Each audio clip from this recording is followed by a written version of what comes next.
ಪಬ್ವೊಂದರಲ್ಲಿ ಭೀಕರ ಅಗ್ನಿ ಅವಘಡ ಸಂಭವಿಸಿ ಕನಿಷ್ಠ 27 ಜನ ಸಾವನ್ನಪ್ಪಿ 63 ಜನರು ಗಾಯಗೊಂಡಿರುವ ಘಟನೆ ಥೈಲ್ಯಾಂಡ್ ರಾಜಧಾನಿ ಬ್ಯಾಂಕಾಕ್ನಲ್ಲಿ ಸೋಮವಾರ ಬೆಳಗಿನ ಜಾವ ಸಂಭವಿಸಿದೆ.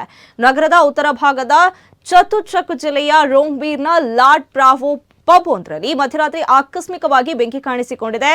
ಭಾರೀ ಬೆಂಕಿ ಮತ್ತು ವಿಷಕಾರಿ ಹೊಗೆಯೊಳಗೆ ಸಿಲುಕಿ ಕನಿಷ್ಠ 27 ಮಂದಿ ಸಾವನ್ನಪ್ಪಿದ್ದಾರೆ. ಗಾಯಗೊಂಡ 63 ಜನರ ಪೈಕಿ 22 ಜನರ ಸ್ಥಿತಿ ಗಂಭೀರವಾಗಿದೆ ಎಂದು ಅಧಿಕಾರಿಗಳು ತಿಳಿಸಿದ್ದಾರೆ. ಈ ಘಟನೆಯ ಸಂಪೂರ್ಣ ದೃಶ್ಯಗಳು ಸಿಸಿಟಿವಿಯಲ್ಲಿ ಸೆರೆಯಾಗಿದೆ. ಈ ವಿಡಿಯೋಗಳು ಸಾಮಾಜಿಕ ಜಾಲತಾಣಗಳಲ್ಲಿ ಹರಿದಾಡ್ತಾ ಇದೆ. ವಿಡಿಯೋದಲ್ಲಿ ನೆಟ್ ಕ್ಲಬ್ನ ಮುಖ್ಯ ಬಾಗಿಲಿನಿಂದ ಬೆಂಕಿಯ ಜ್ವಾಲೆಗಳು ಮತ್ತು ದಟ್ಟವಾದ ಕಪ್ಪು ಹೊಗೆ ಆಕಾಶ ಮುಟ್ಟುತ್ತಿರುವುದು ಹಾಗೂ ಪ್ರಾಣ ಉಳಿಸಿಕೊಳ್ಳಲು ಯುವಕ ಯುವತಿಯರು ದಿಕ್ಕಾಪಾಲಾಗಿ ಓಡುತ್ತಿರುವುದನ್ನು ಕಾಣಬಹುದಾಗಿದೆ.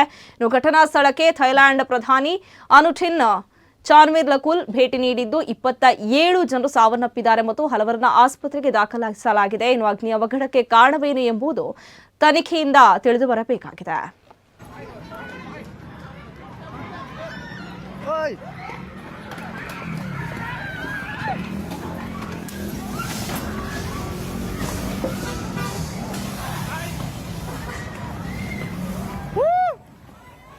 Hot shot!